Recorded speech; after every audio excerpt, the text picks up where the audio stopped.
Joining me now is Kristen Welker from NBC's Meet the Press. Kristen, good morning. Hi, Christy. Good morning. Good to be with you. Kristen, Saturday was a big political day here in Georgia. Both President Joe Biden and former President Donald Trump were here just days before this week's presidential primary, both of them holding rallies. Now, we know the big role Georgia played back in the 2020 election. Are we gearing up to see the same swing state impact this election?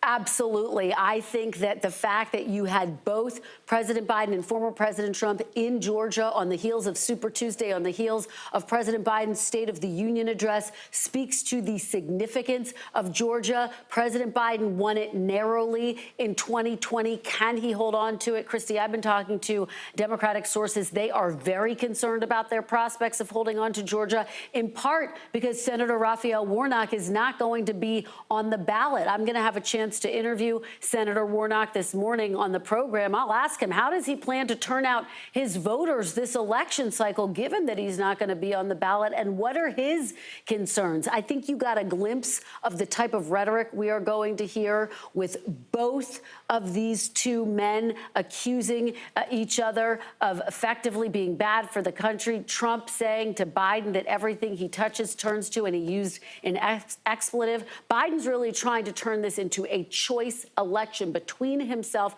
and former President Trump instead of a referendum on his own leadership. He argues he is going to be the defender of democracy while Trump is going to tear it down. So the battle lines are being drawn, and Georgia is going to be one of the places that they will be focused on most heading into November.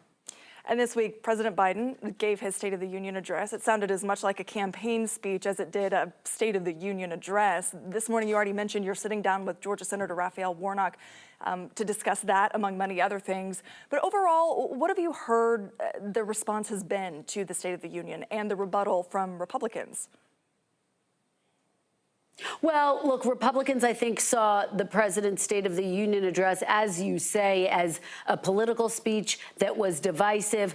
But Democrats are breathing a sigh of relief afterwards. They say he showed fight, he showed strength, he did what he needed to do. He took on the issue of age head on. Christy, it's something that we're seeing in a campaign ad as well. And that's what they really think he needs to do in order to win the general election. I think the key question for Biden is, can he keep the momentum going, and can he reach out to those all-important Nikki Haley moderate independent voters heading into November? The big question. Definitely some zingers in there as we were listening. Kristen, thank you so much. Meet the Press for airs sure. at 10 right Thanks, after Christy. 11 Alive Weekend Morning News.